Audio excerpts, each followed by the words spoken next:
So let's dive into the concept of the soul. In many traditions, the soul is seen as something that transcends our physical existence. But what does it really mean when we talk about the soul transitioning from one form to another? Right. It's a fascinating topic.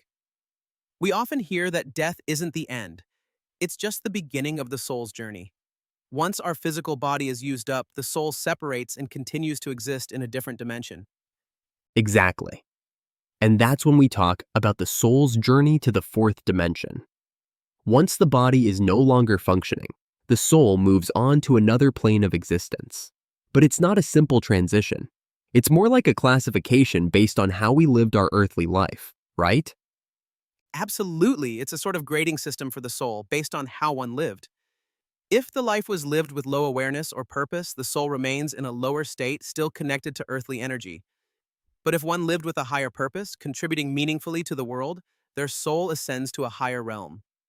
So it's almost like our actions and intentions here determine where we go after.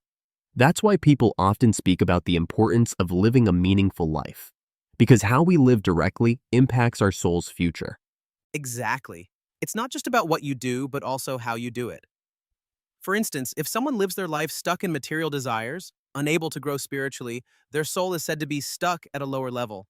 But a soul that seeks higher knowledge and helps others elevates itself.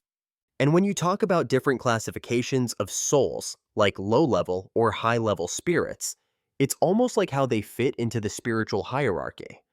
The lower spirits, or old spirits as they're sometimes called, tend to be more attached to worldly things.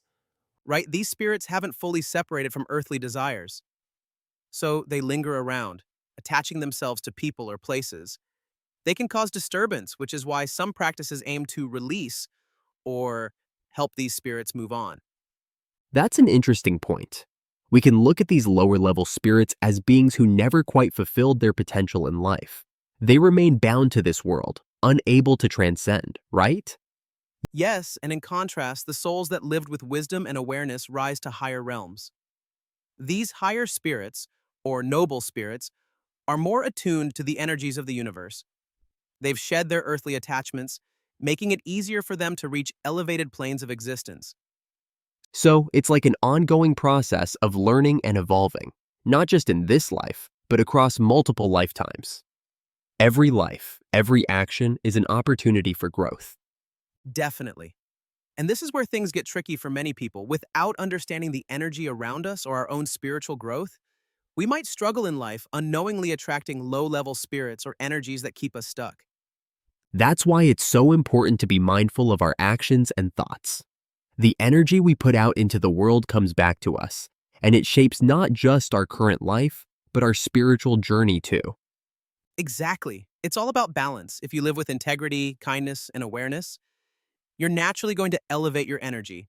But if you live in a way that's selfish or shallow, you're likely to attract energies that are on a similar frequency. So, what we're essentially talking about here is the importance of self awareness. The better we understand ourselves, the more we're able to connect with higher, more enlightened energies. It's a continuous journey of improvement. Absolutely. And it's not just about avoiding bad energies, but also cultivating the right kind of energy. This is why spiritual practices and learning about the soul are so important. They help us tune into the right frequencies. Right. And as we evolve, we can start to help others. Once you elevate your energy, it's like you gain the ability to guide or even help elevate the spirits around you, leading them toward a better path. Exactly. It's like a ripple effect. When you elevate your own spirit, you start attracting those who are ready to learn, and together, you can raise the collective energy. So the ultimate goal is to rise spiritually, not just for your own sake, but for the benefit of everyone and everything around you. It's all interconnected. Absolutely. And this is what makes the soul's journey so profound. It's not about escaping life, it's about truly living it with awareness, purpose, and an understanding of the bigger picture. To me, this perspective brings so much clarity. Life is about continuous growth, not just about surviving day to day, but evolving spiritually with every decision, every action, and every moment. That's right, it's a lifetime commitment, and even after this life, the journey continues. So the real question is, what kind of soul do we want to cultivate while we're here?